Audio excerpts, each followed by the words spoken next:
Pozdravljeni, drage dame, cenjeni gospodje v oddaji Pristna ženska, v kateri tokrat govorim z moškim, in to z generalnim direktorjem podjetja Mikropolo, Marko Podgornik-Verdev. Marko, povejte nam, kdaj ste se počutili najbolj ranljivo? Najbolj ranljiv sem bil zagotovo ob mojem prvem psihičnem zlomu, ko so me odpeljali, ko me je mož odpeljal na psihiatrijo, ko sem se zaletaval v stene in v bistvu prosil, da me zaprejo na zaprti oddelek, ker ne morem več. In takrat se mi je zdelo, da sem v bistvu dosegel dno v svojem življenju. Takrat sem v bistvu res najbolj ranljiv. O tem in še več, zakaj ranljivost ni šibkost, temveč moč, se bova pogovarjala v oddaji Pristna ženska. Glejte nas.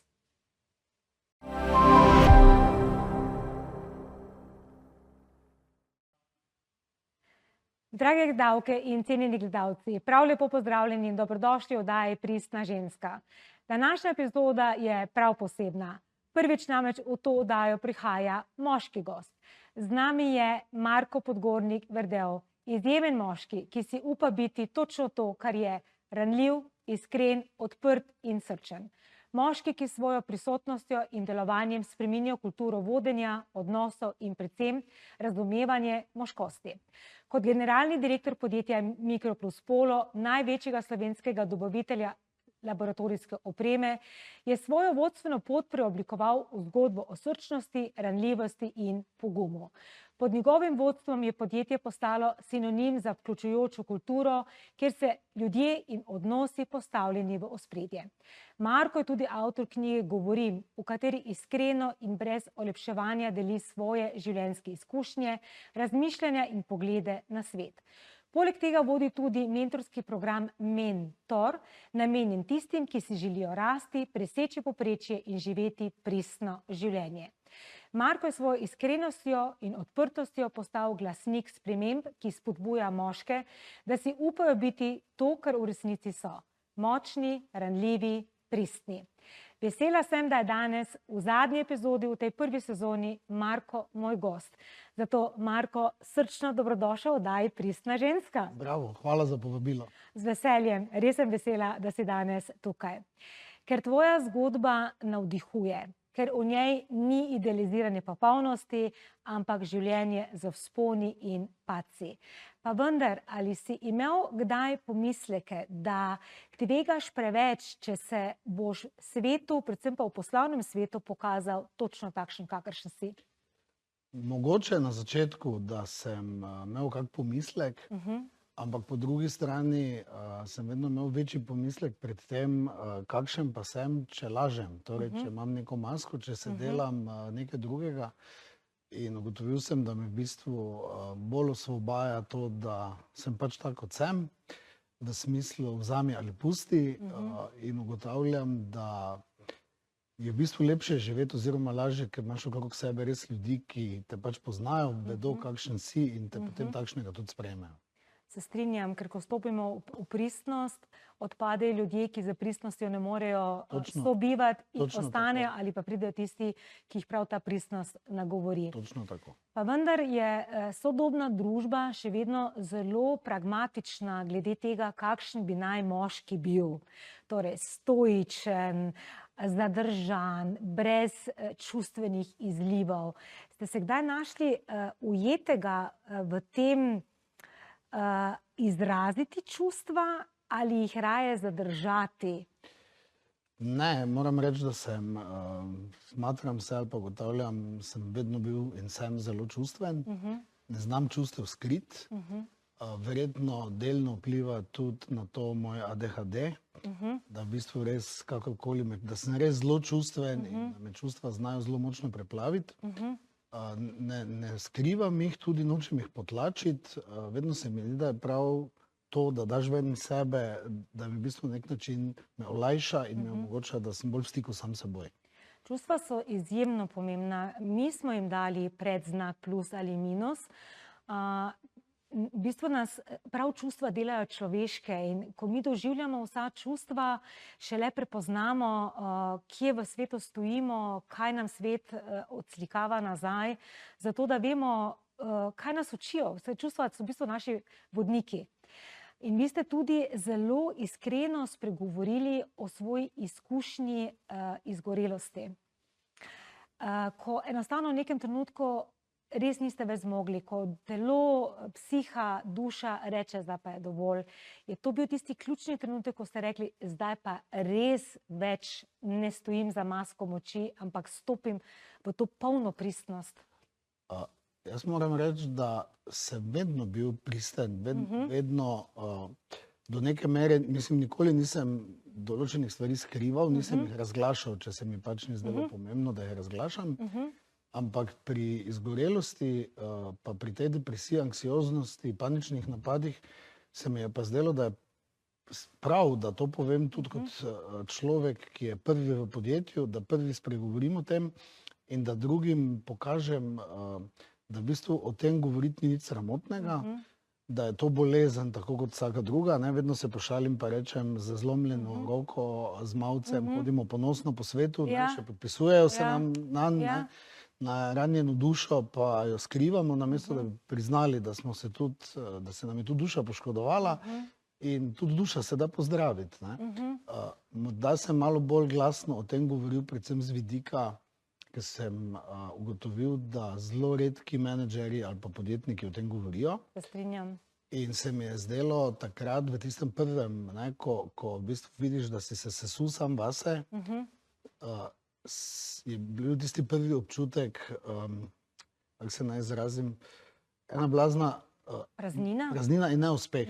Zdelo se mi je, da s tem, ko sam sebe ne morem več držati po konci, da je v bistvu to moj lasten poraz. In tega poraza, tega me je bilo najprej mogoče v prvem trenutku sram priznati, poražen sem, sploh ko te ljudje kujejo v zvezde, pa ko si že tolikokrat nekje na nekem piedestalu postavljen kot uspešen podjetnik. Potem se pa naenkrat zlomiš. Ampak ravno z tega vidika sem pa potem rekel sam sebi, glej, nihče o tem ne govori, zagotovo nisi edini. Nemogoče je, da bi bil edini. In če boš o tem spregovoril, boš zagotovo dal pogum tudi komu drugemu ali pa komu drugemu olajšal samo skrb, da očitno je še nekdo dal to skozi, da je preživel, da je danes tu, zdrav in da gre novim zmagam naproti. In odzivi so bili neverjetni, kaj ne? Odzivi so bili neverjetni, predvsem, kako se naj izrazim, bil sem v nekih določenih trenutkih celo žalosten ali pa zgrožen, da je tega toliko, bistveno več kot zgleda navzven. In žalosten predvsem zato, ker so se mi moški javljali v zasebna sporočila s še hujšimi stiskami, tik pred samomorom, in to mi je takrat naredilo res en tisti, naj bom kdo rekel, fak, prav je, da začneš o tem govoriti, prav je, da si spregovoril in prav je, da se o tem začnemo več pogovarjati. Kaj se mora v družbi spremeniti, da si bodo moški upali priznati, da bo več takih moških, kot si ti, Marko, ki bodo prepoznali, da ta ranljivost, ki je tako pomembna za nas, da to ni sramota, da to ni šibkost. Kaj se mora spremeniti, da bodo upali si jo priznati in stopiti v njo? Najprej, jaz mislim, da moramo na ranljivost začeti gledati kot na moč. Ker tudi je. Ker tudi je tako. Človek, ki pokaže svojo ranljivost ali pa ki jo da ven, pokaže tudi svojo moč, pokaže tudi svoj pogum. Kot drugo pa se mi zdi, da moramo kot družba postati bolj odprti. Moramo se začeti sprejemati, moramo se zavedati, da v tem povprečju, v katerem želi ali pa nas moralne vrednote in bonton sili, da živimo, da to je res povprečje in da povprečno ni nihče od nas. Nihče od nas, ni vsi imamo odstopanje gor dol, in pač to si moramo priznati, to sprejeti in se začeti imeti radi takšne, kot v resnici smo. Ne pa, da se trudimo biti všečni drugim in zaradi tega potlačimo neke svoje želje, svoj jaz, samo zato, da ne vem, da bomo sprejeti. Tako, ampak sprejeti moramo sami sebe najprej in če sami sebe sprejmemo, je cel svet naš. Res je, sicer najprej je kar nekaj, bom rekla, kot ena temna noč, ker začnejo stvari odpadati, ampak se začne pa sestavljati potem tisto pravo. Strah je, najprej tisti strah, se sam vem, tudi jaz moram še zmeraj še zmeraj grem preko sebe, malo po malo, ne, ker to Ja. se ne zgodi, včasih mi rečejo ljudje, kdaj si ti naredil ta korak? Pa Ja. rečem, to ni bil en korak, ne, To teh jih je korakov je bilo in se še dogajajo, ne. In če sem upal iti mogoče, bom se pošalil, no, recimo iz tatujev, ne, če sem imel zdaj 10 let tatuje skrite, oziroma da sem jih srajco lahko Ja. zakril, Ja. Zdaj sem nimaš zdaj po več, ne? 10 letih naredil še en korak, da si upam potetovirati tudi vrat, ki je bil Ja. moja želja že od začetka. Ja, Ne, kot prvi tatu, ne? Ja, tisto tu si ga res želi imeti, ne, ampak to je ravno Ja. tisto, Ja, da pa se sam za- sebe malo po malo, ne, in greš skozi te strahove, kaj bodo drugi rekli. Da tudi poslu priznam, ne, ko sem prvič šel na službeno pot, zdaj z novim tatujem na vratu sem bil, kak boš zdaj sprejet, ne, ali bojo se zdaj še bolj zgražali, ali tako te že poznajo, ampak ko narediš en tak, ne, mic po mic, na koncu te sprejmejo in se te navadi. Ja, korak po korak vodi v ranljivost, ki je v bistvu prak, da stopimo v pristno moč. Tako. Zdaj bova naredila en kratek odmor in se k vam vrneva čez nekaj trenutkov.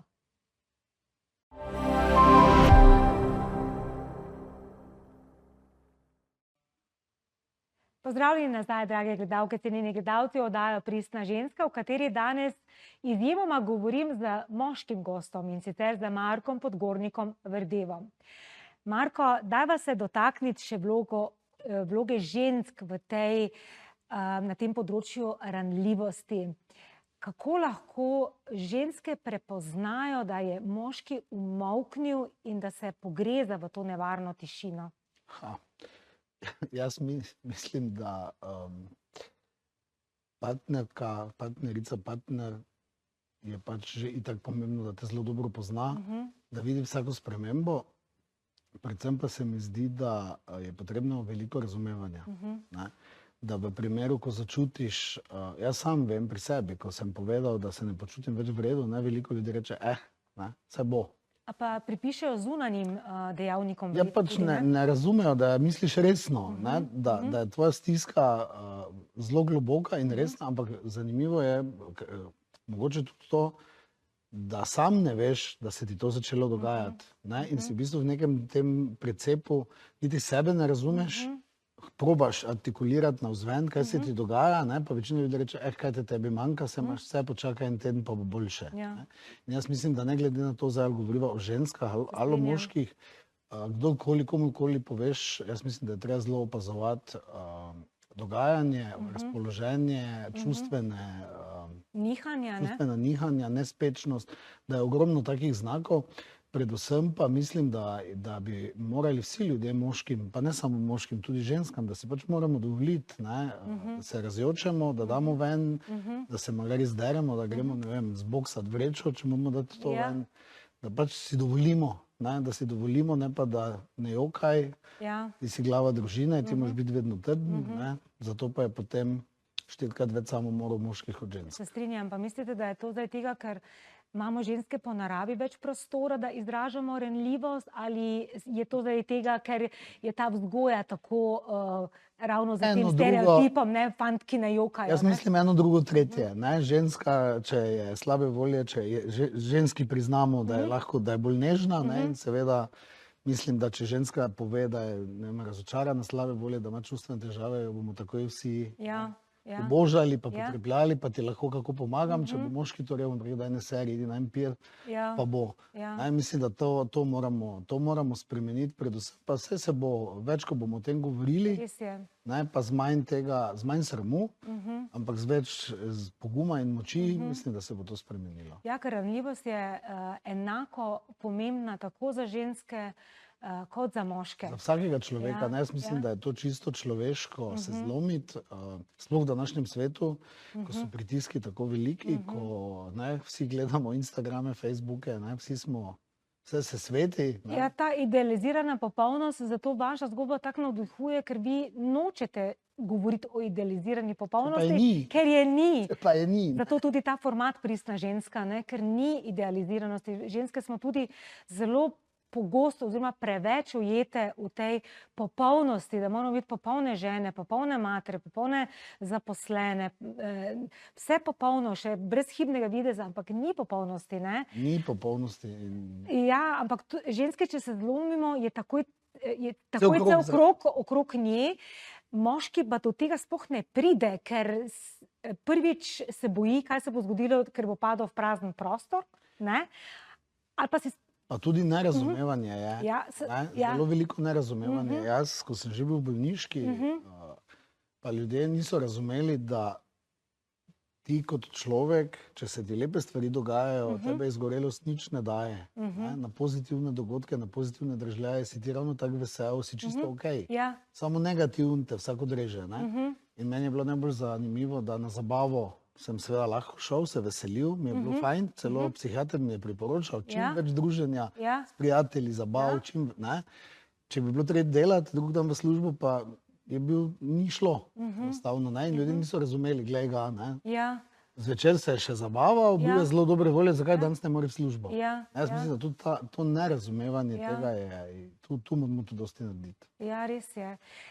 Jaz zase lahko rečem, da dokler nisem bila res v iskrenem stiku sama s sabo in vstopila v svojo ranljivost, začutila svoje rane, pozdravila te neke svoje bolečinske jedra, jaz tudi bolečine drugih ljudi nisem znala ne prav razumeti, ne prav sprejeti, mogoče tudi ne prav odzvati se na njih, še zlasti v partnerskih odnosih, in je to vedno znova sprožala nove bolečinska jedra, Ampak kako lahko ženske in moški damo prostor drug drugemu in začnemo razumevati, da smo vsi krvavi pod kožo, da imamo vsi svoje rane, da vsi potrebujemo ranljivost. To je to. To moramo pač dojeti, pa si pustiti si moramo biti ljudje. Jaz mislim, da moramo si pustiti biti ljudje, da moramo postati človek, da vsak od nas naj bo človek z veliko začetnico, ne spoštuje drugega. Zavedati se moramo, da gensko smo različni in dveh ljudi ni enakih, razne pri enoetnih dvojčkih pa še tam, ampak generalno smo si ljudje različni, v naravi ni dveh enakih stvari. Mi se pa toliko primerjamo, da bi bili čim bolj enaki. In se v kalup dali. In se dajemo v kalup, namesto da bi raje živeli to raznolikost, se spoštovali in se učili drug od drugega, kaj še kdo drug počne. In to je, to neznanje nas velikokrat bremza ali pa zavira. Pa stereotipi, ne? Stereotipi se... Moški ne smejo izraziti čustva, ker so pokončni, stoični. Ženske, če se izrazijo, pogosto se izrazijo na napačen način, ker tudi to je treba vedeti, da je treba čustva znati potem tudi na primer način izraziti. Ker če gre ženska v histerijo, ni v redu. Če gre moški, pa gre potem rajši za šank, pa... Nobena skrajnost ni v redu, pogovarjati se moramo, pa ne obsojati. Ja, pa ne obsojati. Torej dati drug drugemu prostor, ampak to ni tako enostavno. Meni je to fascinantno poslušati, da ni enostavno, ker meni je. Ja, meni je zdaj tudi je. In meni recimo je vedno bilo, jaz sem vedno sprejel vsakega, ker sem si vedno rekel, ne poznaš ga, ne moreš se postaviti v kožo nekoga drugega, čisto. In mene recimo tudi osebno, tudi pri mojih 150 sodelavcih, ravno to fascinira, odkrivanje njihovih čustvenih izrazov, ne? Čustvenih, pa tudi ostalih sposobnosti, inteligence, znanja, ravno te različnosti, ker vsak nekaj prinese in bolj ko si odprt, lažje se pogovarjaš in tudi ljudje se ti prej odprejo. Se strinjam. Je kakšna ženska, ki je še posebej vplivala na vaše razumevanje ranljivosti? Zagotovo moja bivša žena, Mateja. Mateja je zelo čustvena ženska. Tudi lahko rečem, da je pricna ženska, da je res tudi sama s sabo zelo v ravnovesju. In Mateja mi je dala ogromno teh, ogromno nežnosti, bi rekel, ali pa ogromno čustev, pa še to mogoče, ogromno me je naučila izražanja čustev na pravi način. In imam, še danes sva prijatelja, čeprav že več kot 10 let nisva poročena, sva zelo dobra prijatelja. In še danes, kadarkoli je kaj takega, se obrnem na njo, ker vedno pravim, vsak moški rabi neko žensko življenje. Najprej je bila to seveda mama, potem prije to partnerka, tako naprej. Ja, ravno ta raznolikost čustev, ki jo ženske izražajo na svoj način, moški na svoj način, ampak če drug drugemu damo z razumevanjem, z spoštovanjem, z sočutjem prostor, jaz mislim, da začnemo tlakovati ta most k večjemu razumevanju. Se strinjam, pa tudi paziti moramo, da se nihče ne postavi nad drugega. Absolutno. To jaz vidim v razmerih. vedno mi je groza opazovati partnerska razmerja, v katerem je neka pristranost, tudi če nezavedna, ali pa ta prikrito tekmovanje, kdo je bolj, in potem v zakonu to tekmovanje, kdo ima več denarja, kdo ima manj, kdo bo, čigava bo veljala, jaz mislim, da to vodi v to, da se zapreš vase in da na koncu nehaš izražati vsa svoja čustva. Ja, res je.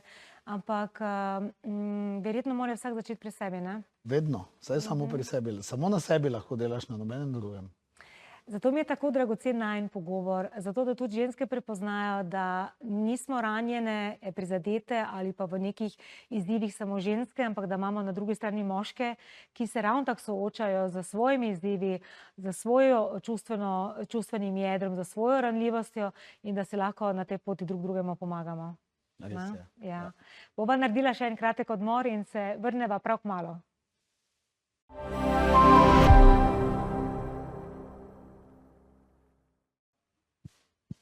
Pozdravljeni nazaj, drage gledalke, cenjeni gledalci oddaje Pristna ženska, v kateri se danes pogovarjam z generalnim direktorjem podjetja Mikropolo. Marko, vi ste v vašem podjetju sprejeli, ozavestili kulturo izražanja čustev in sprejemanja, izražanja drugega, torej podporo v tem izražanju čustev. Kako so vaši zaposleni sprejeli te spremembe? To ni vsakdanja praksa. Pri nas kulturo sprejemanja gojimo že dlje časa in vključevanja in se pač z tem, seveda v podjetjih se vedno pozna ne od zgoraj navzdol. In tako kot se jaz spreminjam, tako kot jaz osebnostno rastem, tako kot neke nove stvari preizkušam, pač vse to, kar me v življenju obda ali pa je nekaj novega, vpeljem tudi v podjetje. In ravno iz tega smo začeli v firmi več govoriti o vsem, se jasno izražati in tudi vedno povemo, da sprejmemo vsakega takšen, kot je. Kako se to pri nas izraža? Morda ne toliko, da bi drugi sodelavci zdaj o tem govorili ali pa da bi lahko rekel, da je to nekje vidno ali pa da je možno to zmeriti. Pozna se pa predvsem v sproščenosti ljudi. Pozna se v tej pristnosti, v tem, da vsak pride v službo takšen pač, kot je in najbolj ali pa največji pokazatelj so obiskovalci. Vsaki pride k nam, pa sedi mogoče 5 minut v recepciji, pa vedno potem, ko pride k meni, reče, veš kaj, nič mi več ne rabiš razlagati, je bilo teh 5 minut na vašem hodniku čisto dovolj. Vsak me je pozdravil, vsak me je pogledal v oči, vsak me je vprašal, če mi lahko kaj ponudi, kot da sem, ne vem, prijatelj tu, ali pa kot da sem vaših zaposlenih, čeprav me ljudje prvič vidijo. Tako da to, mislim, ta energija se vidi, čuti, pa ljudje seveda vedno, ko se ne rabimo pretvarjati, ko nimamo mask, damo več od sebe.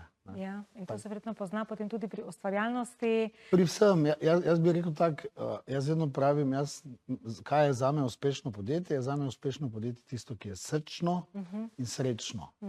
Zdaj številke so pač neka posledica, nikoli zame niso bile cilj ali pa primarni cilj. Veliko več mi pomeni, da ljudje hodijo nekam v službo, kjer grejo v ponedeljek z veseljem na delo, ne pa da jih je v nedeljo zvečer, da jim je že slabo. Jutri spet. To je ena zelo pomembna modrost, da služba, delo, ki ga opravljaš, te more napajati, ne da te izčrpava, ker potem ne čakaš na vikend, pa na dopust, da se spočiješ od življenja, ampak je delo življenje samo. Tako bi naj bilo. Ja. In podjetja so ustanovljena za ljudi, podjetja so narejena za to, da bi družba se imela boljše. Mi smo pa, mislim, da na to malo pozabili, da smo ljudje začeli preveč izkoriščati in trpeti in se samo gnati, kar vodi pa spet sva tam, izgorelost. Izgorelost, neke samo številke so tiste. Ker se samo ženeš in na koncu sploh več nimaš časa zase, namesto da bi res rekel, halo, dajmo se malo. Pa tudi, če imam, ne vem, 100 evrov manj v denarnici, bolj važno je, da je strček. Ja, res je. Ker življenje ni linearno. Nikoli bilo. Je krog, torej ta ženski princip, čeprav so družba, sodobni svet hoče krog stisniti v linearno črto, ampak nič v naravi ni linearno. Vse je v krogu, vse je v ciklih in kdor to zna upoštevati, in to velja za oba spola, vse to ni samo za ženske. Ker tudi ženski izgorevajo ravno zaradi tega, ker skušajo svoj krog stisniti v linearno črto, pa ne gre. Vi ste tudi nosilec programa Mentor. kjer prav spodbujate, nagovarjate to pristnost. Kako pomagate moškim, da prepoznajo, da je ranljivost moč in da prestopijo ta prak? Pri mentorju, pri mojem programu Mentor se predvsem osredotočam na to, da ljudje, pa voditelji, mladi vodje, mladi podjetniki zgubijo ta strah pred tem, kako bi naj bilo. Namreč v podjetjih imamo vsi nek občutek, ali pa imajo občutek, zdaj sem pa v nekem poslovnem krogu, tu pa veljajo neke druge zakonitosti.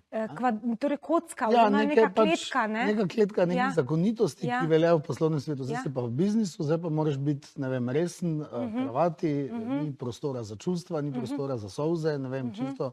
In jaz probam skozi svojo zgodbo, pa skozi izkušnje, ki smo v Mikropolu vpeljali, pač povedati ljudem, da ne izhajajo iz sebe. Da vedno pristnost pomeni, da izhajaš iz sebe, ne iz tega, kako bi naj bilo. In vedno pravim, nekaj me sprašujejo, pa misliš, da bo v redu, če pa v knjigah piše to tako, kaj pa čutiš? Ja, čutim pa tak, potem pa naredi tako, kot čutiš. Ker potem si pristen vodja, potem si avtentičen vodja. In ugotavljam z leti, da ljudje sledijo samo avtentičnim, pristnim ljudem, ne pa narejenim, namaskiranim, tistim, ki v bistvu kažejo maske. Se strinjam. Kako se spreminjajo ljudje, ki pridejo v vaš program? Kako se doživljajo? Moram reči, da sem počaščen in vesel, da mladi že razmišljajo v to drugo smer, dosti bolj odprto, dosti bolj in rabijo samo neko potrditev. Sem si predstavljal, da bodo morda več časa želeli z mano delati, pa vidim, da po parih srečanjih, tako se naj izrazim, kot pri otrocih, ko odletijo. Poletijo, ne? Poletijo, zato ker vidijo, da so rabili samo potrditev od nekoga, ki mu je že uspelo v njihovih očeh. In da jim res, tako pravim, ko jim rečem, daj, stopi izven, razmisli tako, kot mi že zdaj razlagaš, česa te je strah. Ja, v podjetništvu je to prepovedano. Zakaj? Probaj, ni. Ker je nekdo tako določil, ker je nekdo določil sistem, strukturo in če boš tako deloval, potem ti bo zagotovo uspelo. Eno in drugo, pa drugo je, vsak pravi meni, ljudje te bodo izkoriščali. Vse je res, jaz priznam, ljudje smo tako narejeni, da rabimo tudi šibo, ne samo korenčka. In da je pač včasih treba s šibo malo zamahniti, pa pač ljudi spet postaviti na svoje mesto. Ampak vseeno, mislim, da je to tista prava pot, da daš več, da vračaš okolici, da postaješ odprt za vse.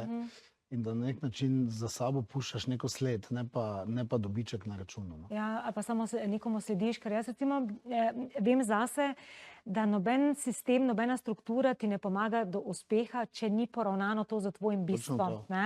Ti moraš vedeti, kaj je tvoje bistvo, ker to je pa poslušati sebe, ker to je tvoj nezmotljiv kompas in potem to obdati, torej strukturo, sistem seveda potrebuješ, ker drugače je to potem listek v vetriču, pa ti tudi nič ne rata, ampak moraš to obdati z modrostjo čutenja in to je ravno ta pristnost. No, zelo lepo povedal, res je.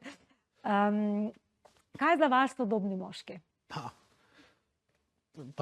Ne vem, da bi rekel, kaj je sodobni moški, ne vem, zame je vsak sodobni moški, ki je odprt, ki je pač tudi ranljiv, ki izraža to, kar čuti, ki se ne skriva, ki se ne dela alfa samca, če to ni, ker vsi smo na določen dan, sem tudi jaz alfa samec, na določen dan sem pa pač nebogljen kužek, ki ga treba se pobožati, če se lahko tako izrazim. Jaz mislim, da nihče od nas ni nikoli na 100% zgore, pa niti na 100%, vedno smo nekje vmes in to si moramo priznati, to si moramo dovoliti. Dovoliti si moramo živeti tako, kot je. Kaj bi svetovali moškim, ki še vedno peljejo to linearno rast samo navzgor, tlačenje čustev, neizražanja sebe, samo zato, da navzven zgleda popolno, noter pa strah in vse, kar pride še zraven? Jaz vse te moške vabim, naj probajo. Naj poskusijo, saj ne rabiš vse. Jaz vedno rečem, ja pa se moram cel spremeniti, ne rabiš. Poskusi z nečim malim. Poskusi neko svojo stvar, za katero misliš, da je wow, grozno, če jo boš povedal, poskusi povedati, ne vem, 3 ljudem. Jaz vem za svojo homoseksualnost, ko sem prvič povedal, pa sem videl, da ni nič, me je bilo drugič tudi strah. Pa sem drugič povedal, pa se nič ni zgodilo. Pa tretjič, na koncu pa ugotoviš, ne, in dobiš pogum. Tako da svetujem vsem, ne probajo, ne povejo neko svojo ranljivost, pa bodo videli, da jih bodo ljudje imeli še bolj radi in da jih bodo še bolj zaupali in da v bistvu res dobiš s tem moč. Res dobiš moč. Neverjetno moč dobiš tudi v očeh drugih, ne samo pri sebi. Ja, življenje se tako olajša, tako svobodo začneš doživljati in ni kvantni skok. To so res majhni koraki in ne gre za to, da bi se spreminjal, ampak da bi odložil vse tisto, kar ni tvoje. Ne? Ja, pa recimo jaz vem, ko sem knjigo izdal, v knjigi sem šel res do konca, ker pač na pol ne znam. Jaz tudi ne. Ne morem, ali dam vse ven, ali pa ne pišem. In potem mene doletela, ali pa občutek sem doživel, ne znam opisati, tako neverjetne svobode. Ravno zato, ker takšen sem, tu me imate, zdaj vsi, ki se misli, da stran obrnite stran, vsi, ki mislite biti z mano, boste tako ali tako stali z mano in to je to. Res je. In v bistvu zdaj živim res življenje, kjer me nič ni več sram, nič me ni strah, ničesar ne rabim skrivati. Če gaš pred moj mož se včasih poheca, pa reče, joj, pa da tebe vsi zdaj poznajo, pa zdaj so vse še prebrali. Kaj bojo še zdaj zvedeli? Nič takega. Zdaj pa res ne rabi biti več ničesar. Ja, ko lahko pred svetom stojiš točno takšen, kakršen si, res dosežeš to notranjo svobodo in to si želim, da bi ljudje začeli prepoznavati, ker je tako zelo dragoceno. Res je, najbolj na svetu. Sama lahko izdihneš in rečeš, to je življenje vredno ga živeti, ker ga res doživiš, ne pa ga samo preživiš. Tudi vsi ti rečejo, najbolj hecno je, ker meni zdaj pričakoval bi, da me bo kdo na cesti videl, pa bo rekel, ne vem, sino, si tam, si ne vem. Vsak človek mi reče, čestitam za tvoj pogum. In to ti pokaže, da si v bistvu v očeh drugih ljudi izpadel kot zelo pogum, čeprav si napisal milijon kozlari ali pa slabih stvari o sebi v očeh drugih, ampak vseeno reče vsak, imaš jajca, res si pogum za to malo Slovenijo, da si upal to narediti. Jaz pa vedno rečem, ne, to je samo olajšanje, res, svoboda. Ja, se strinjam. Kaj bi svetovali ženskam? Kako lahko ženske dodamo svoj del k tej moški pristnosti? Ne rad dajem na svete komukoli, ampak rekel bi, poslušajmo se, poslušajmo druge, sprejmimo se, nihče od nas ni popoln in to ravno, dajmo to. Jaz najbolj ljubim, ko v človeku vidim, da ima neko nepopolnost, da ga to naredi pristnega, ravno zato, ker ni popoln. In dajmo to začeti živeti pa reči, saj ne moreš, nikoli ne bo noben zakon popoln, noben partner ni popoln, ampak ravno ta nepopolnost nas naredi popolna.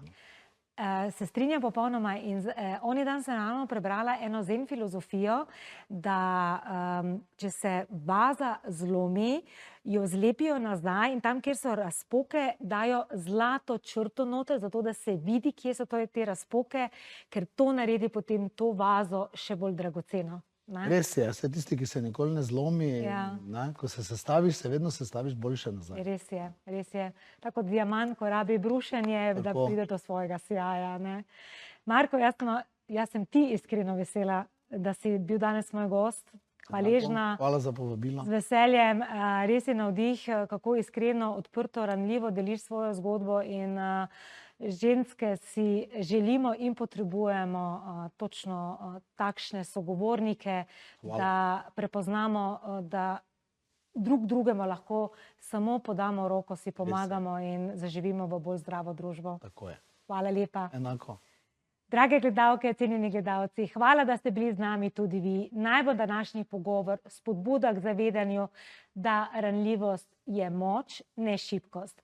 Da za pristnost potrebujemo prav ranljivost in da šele, ko sprejmemo oboje, moč in ranljivost, lahko začnemo ustvarjati globlje in pristne odnose. Se vidimo v naslednji epizodi, v naslednji sezoni Pristne ženske. Do takrat pa vam želim lepo poletje.